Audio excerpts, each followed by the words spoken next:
नमस्कार दोस्तों, आज के वीडियो में मैं आपको बताऊंगा कि ये देवदासियाँ और वेश्याएँ ये कौन है पूर्व जन्म की, किसके शाप से ये जो देवदासियाँ और वेश्याएँ बनी हैं। दोस्तों, बड़ी रोचक कहानी है और इससे आप जान पाएंगे कि जो आजकल भी जो देवदासियाँ मिलती हैं और जो वेश्याएँ आप देखते हैं वो कौन है। वो कोई साधारण स्त्री नहीं है, वो श्री कृष्ण जी की 16,000 जो प्रिय गोपिकाएँ थीं वही बनी हैं ये देवदासियाँ और वेश्याएँ।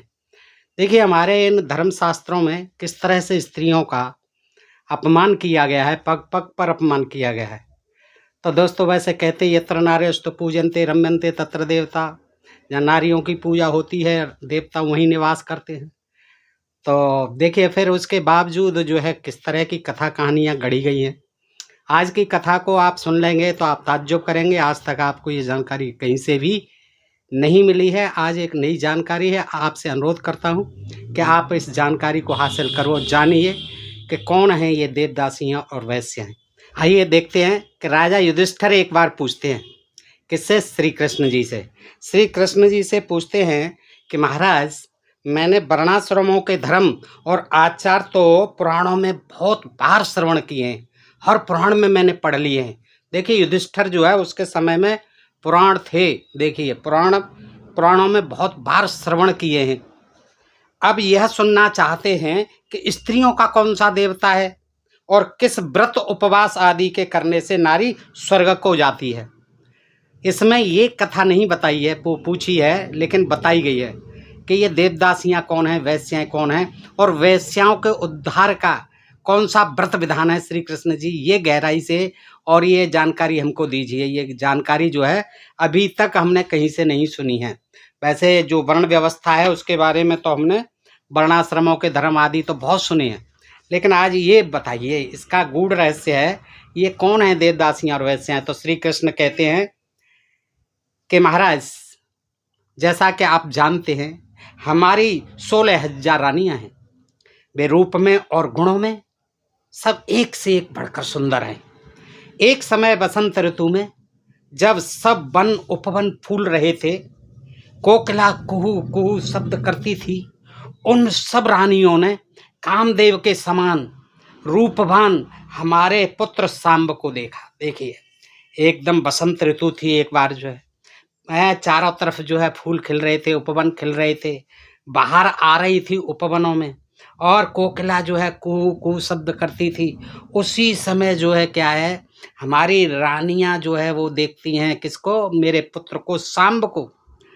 और इसमें नहीं है दोस्तों, ये सांब को जो है कोड़ी होने का शाप दिया था। इसी पर जो है उन्होंने देख लिया था और उसको, सांब को विषय भोग करते हुए, यानी अपनी माताओं से।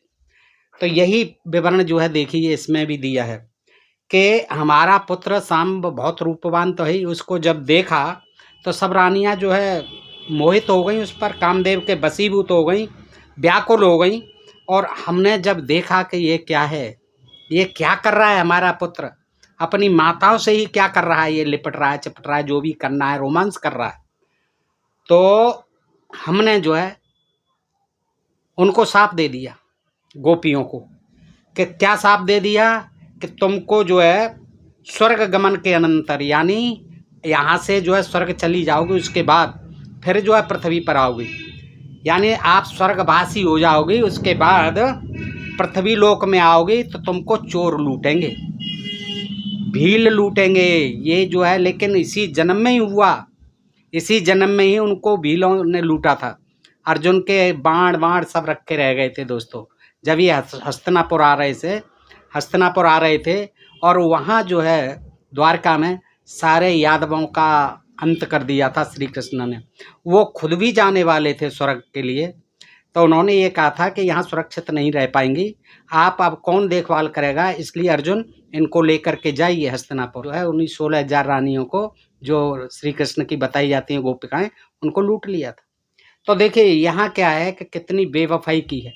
वो तो भक्ति भाव से जो है एक जन्म बाद जो है मिली हैं, त्रेता युग के बाद राम जी के समय। राम जी ने वायदा किया था कि मैं इस समय तो एक पत्नी व्रतधारी हूँ, लेकिन अगले जन्म में जब मैं श्री कृष्ण बनूंगा तो आप सभी 16,000 गोपिकाओं को अपनी रानी बनाऊंगा और आपके सारे मनोरथ जो है मैं पूरा करूंगा।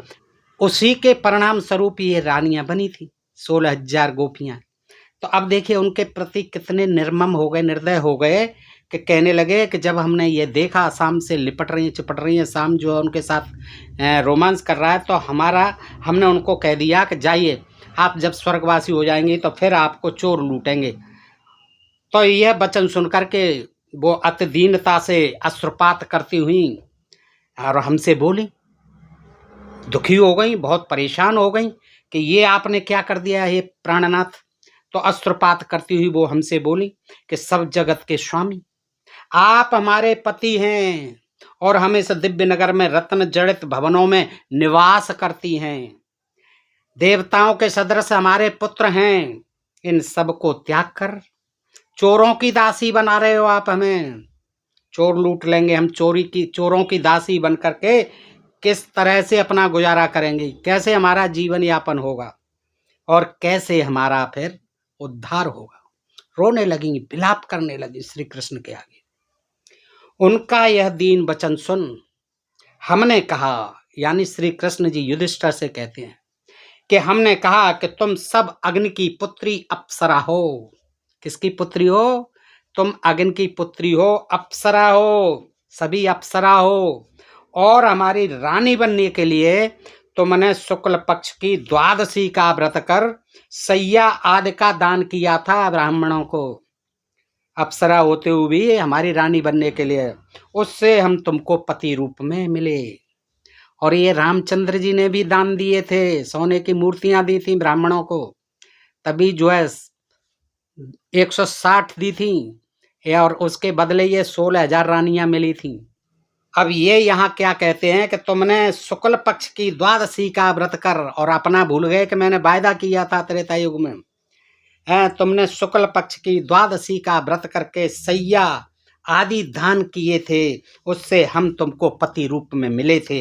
एक समय जब तुम मान सरोवर में जल क्रीड़ा कर रही थी, वहां नारद मुनि आए। महाराज आप भी तो आ गए थे, वस्त्रों को ले गए थे, वो क्यों नहीं सुना रहे हो? लेकिन आज सुना रहे हैं कि मान सरोवर में आप जल क्रीड़ा कर रही थी, उस समय वहां कौन आ गए? वीणा बजाते हुए नारद मुनि। नारद मुनि आए, तुमने उनका आदर सत्कार नहीं किया।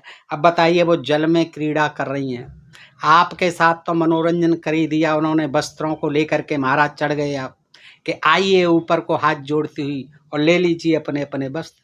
अब नारद जी भी आनंद लेने आ गए। नारद जी क्या कम पड़ते थे आपसे? है मोहिनी पर रीझ गए, स्वयंवर हो रहा था और मोहिनी की सुंदरता को देखे आए थे, पहले पागल हो गए। विष्णु जी से जाके बोले कि कुछ भी करो, मेरा सुंदर रूप बनाओ। विष्णु जी सब बात समझ रहे थे कि ये जो है उस पर मोहित हो गए। अरे ऋषि होकर के, मुनि होकर के, तपस्वी होकर के, वैरागी होकर के ये क्या कर रहे हैं? विष्णु जी ने तुरंत वानर का रूप बना दिया और वानर का रूप लेकर के वहां बैठे तो रानी ने, वो राजकुमारी ने उनकी तरफ ध्यान ही नहीं दिया और विष्णु जी गए, विष्णु जी के गले में माला डाल दी। तब नारद ने अपना मुंह देखा, जय विजय ने कह दिया। तो नारद जी ने जब देखा तो बंदर का रूप, दर्पण भी रखा था उनके झोले में, देखा तो नारद बंदर का रूप, उनको बड़ा क्रोध आया। किस पर? विष्णु जी पर। और विष्णु जी को साप दे दिया कि तुम भी अगले जन्म में इसी तरह बानर बंदरों की मदद से ही कुछ कर पाओगे जीवन यापन। तो दोस्तों इस तरह की, ये नारद जी ऐसे ही थे, चाहे जा आग लगा देते थे। ये तो आप जानते हैं। तो नारद मुनि आ जाते हैं, जल क्रीड़ा कर रही हैं इधर, तो उनका सत्कार नहीं किया उन्होंने, देखिए। और श्री कृष्ण जी कह रहे हैं कि इन लोगों ने जो है आदर सत्कार नहीं किया तुम लोगों ने।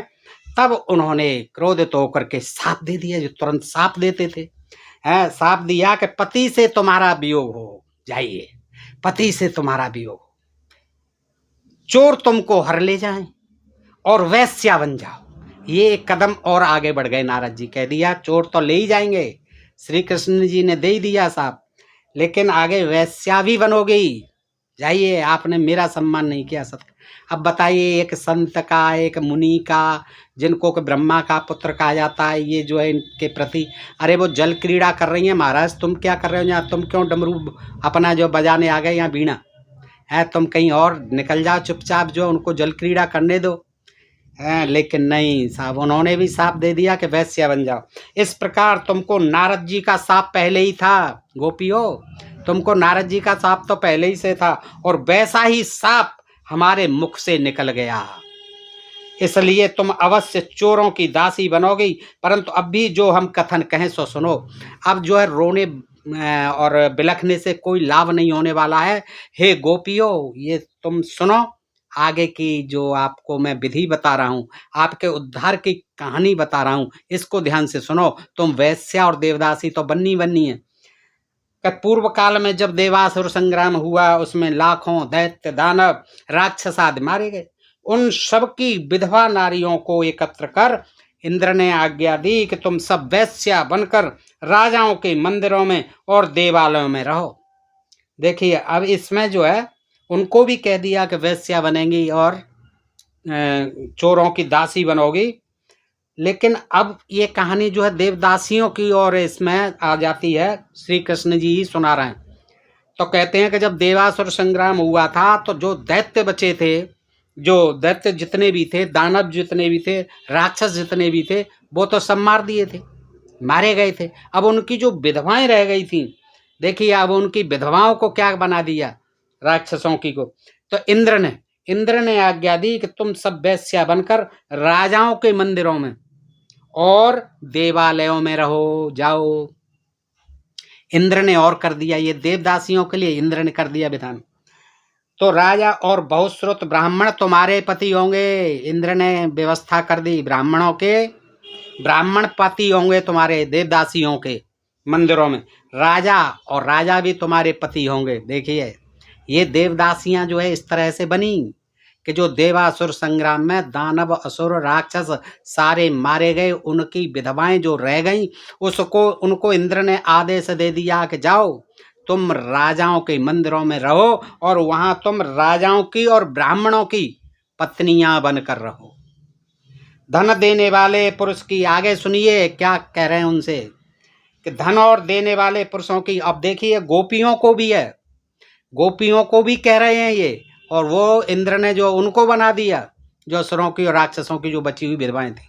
और यहाँ अपनी 16,000 जो हैं उनको भी कह रहे हैं, संबोधित करते हुए कह रहे हैं कि ये इस तरह हुआ, और तुम सब वैश्या बनकर तुम भी साथ में बनो वैश्याएं, और राजाओं के मंदिरों में और देवालयों में रहो।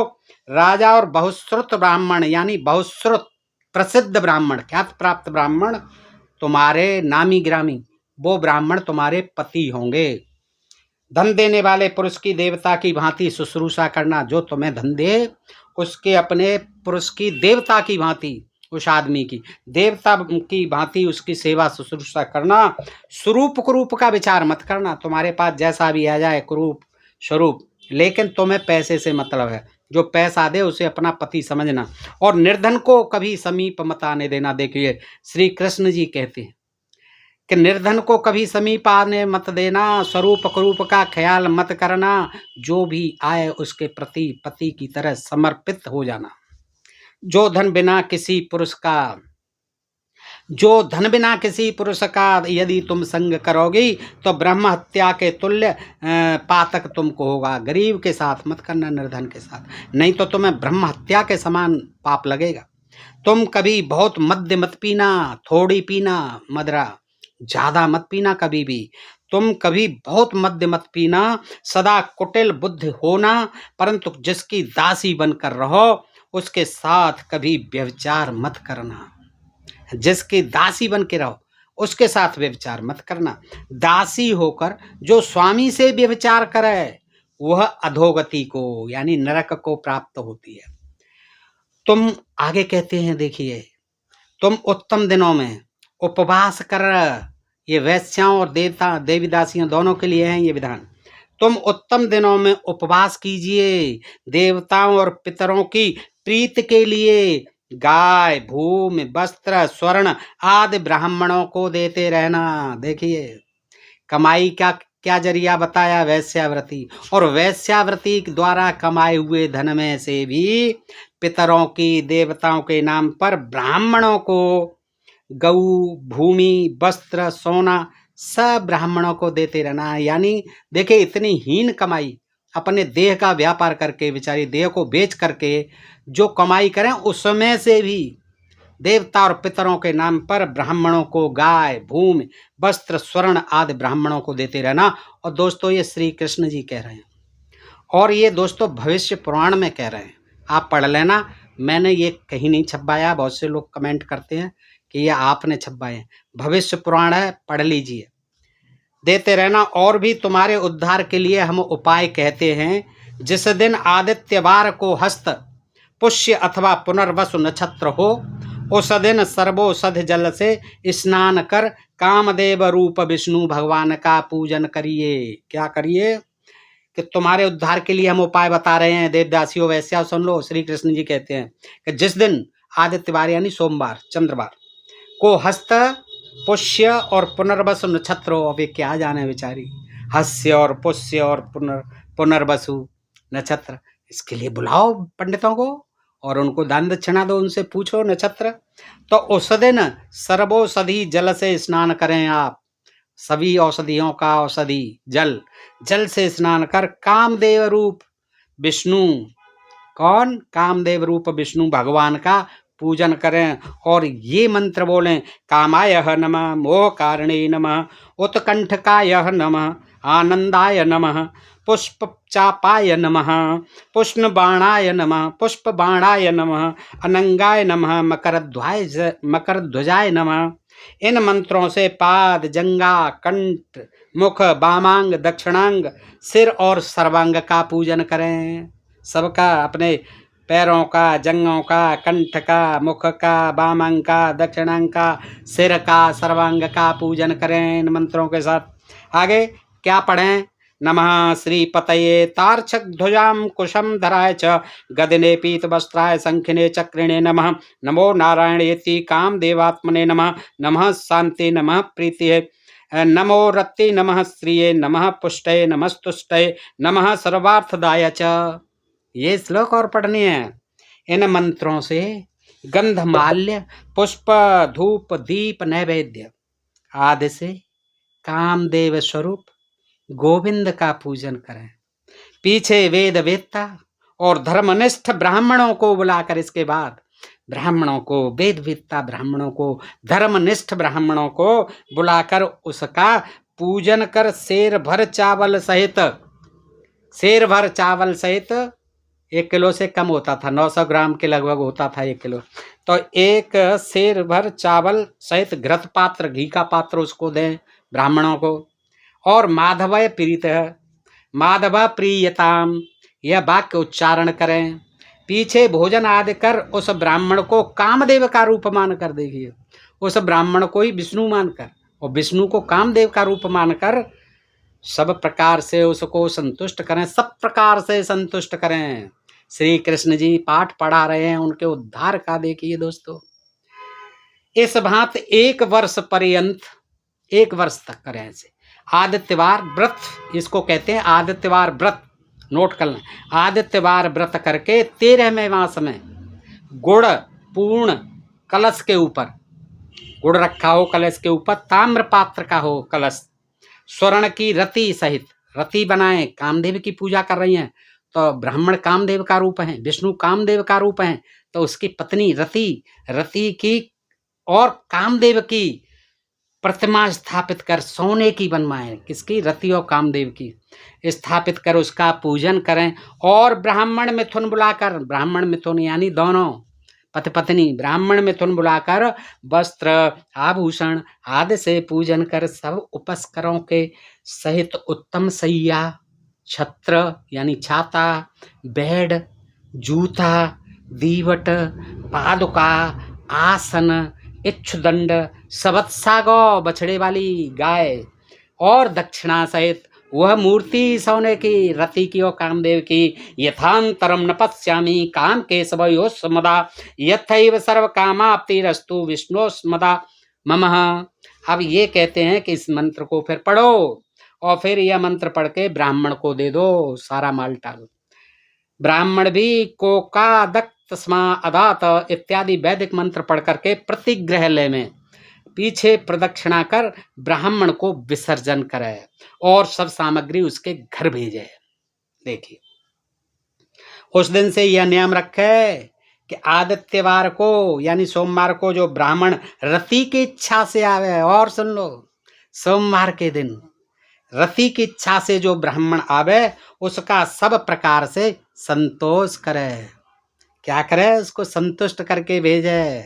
जो रति की क्रिया से समझते हैं दोस्तों, मैथुन करने आए, संभोग करने आए, उसका ध्यान रखिए, उसको पूर्ण संतुष्ट करके भेजिए आदित्यवार को। देखिए, श्री कृष्ण जी ज्ञान दे रहे हैं, कोई मामूली नहीं, भगवान। देखिए, और एक एक पुरायज्ञ और शांत चित्त ब्राह्मण का सदा पूजन करो, और उसकी आज्ञा से दूसरे का भी करें। उसके साथ भी जो आया हो, उसका यार दोस्त जो है, उसका भी वही काम करना है, संतुष्ट करना है, पूजन करना है। जो किसी प्रकार का विघ्न हो तो प्रणय से भी ब्राह्मण को संतुष्ट करे।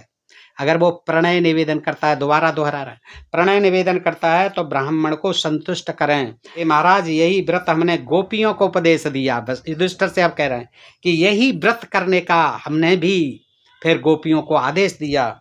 जो वैश्या भक्ति से इस व्रत को करेगी वह कई कल्प पर्यंत विष्णु लोक में निवास करेगी। देखिए, जो वैश्या जो है इस भक्ति से, वैश्या भक्ति से इस व्रत का करेगी। कौन सा व्रत? आदित्यवार व्रत, सोमवार व्रत कह लीजिए आप, सरल हिंदी में। तो दोस्तों, इस तरह से आपने ये एक नई जानकारी मिली, और इससे देखिए कि कैसा स्त्रियों के साथ कैसा क्रूर मजाक इन धर्मशास्त्रों के लेखकों ने इन धर्मशास्त्रों में किया है। दोस्तों बताइए, ये आपने पढ़ा नहीं है, पढ़ोगे तो आप सबको बड़ा अफसोस भी होगा कि काश इन ऋषि मुनियों को जरा भी नारी के सम्मान का ख्याल होता तो ऐसी कथा कहानियां इन भगवानों के नाम पर नहीं गढ़ते। देखिए, भगवानों को भी कलंकित कर दिया है, श्री कृष्ण को भी कलंकित बना के रख दिया है, और इंद्र का तो कुछ कहना ही नहीं। इंद्र तो था ही कलंकियों का कलंक, सभी देवताओं का कलंक। उसने तो पता नहीं कितने दुराचार किए, तो लेकिन श्री कृष्ण जी को भी जोड़ दिया इन कथा कहानियों से, तो बड़ा अफसोस होता है। इनमें संशोधन हो जाना चाहिए, इनको नहीं छपना चाहिए। ये भविष्य पुराण है दोस्तों, और ये मैंने कथा जो है इसी से आपको सुनाई। तो दोस्तों, आपको ये अच्छी लगी हो तो मित्रों में अधिकाधिक शेयर करें। और आप आज जाने होंगे कि देवदासियाँ और वैश्याएँ कौन थी, और उनके उद्धार के लिए श्री कृष्ण जी ने क्या क्या उपाय बताए। ब्राह्मणों की संतुष्टि, ब्राह्मणों की पूजा, और ब्राह्मणों को दान दक्षिणा, ये सब जो है इसको पढ़ने से मैं अपनी तरफ से कुछ नहीं कहता हूँ। फिर भी भाई, जो इनके समर्थक हैं वो एक जाति विशेष के लोग मुझे गाली देने जरूर आएंगे, तो मैं उनका स्वागत करता हूँ। और उसके साथ उम्मीद के साथ कि काश वो भी अपने देश की इन स्त्रियों को अपनी माँ बहन की तरह सम्मान दे सकें। अन्यथा इस तरह के जो है कमेंट न करें। इन धर्मशास्त्रों को पढ़ें और देखें, और इनकी आलोचना करें, और इनको छब्बाना बंद करें कि हमारी बहन बेटियों का और हमारे देवी देवताओं का, श्री कृष्ण जैसे देवताओं का कितना अपमान इन धर्मशास्त्रों में किया गया है। दोस्तों, फिर मिलते हैं ऐसे ही किसी अन्य प्रसंग के साथ अगले वीडियो में। तब तक आप प्रिय चैनल ढोल में पोल को सब्सक्राइब करते रहें। दोस्तों, आप सबका हृदय से आभार, नमस्कार, जय भीम, जय भारत, नमो बुद्धाय।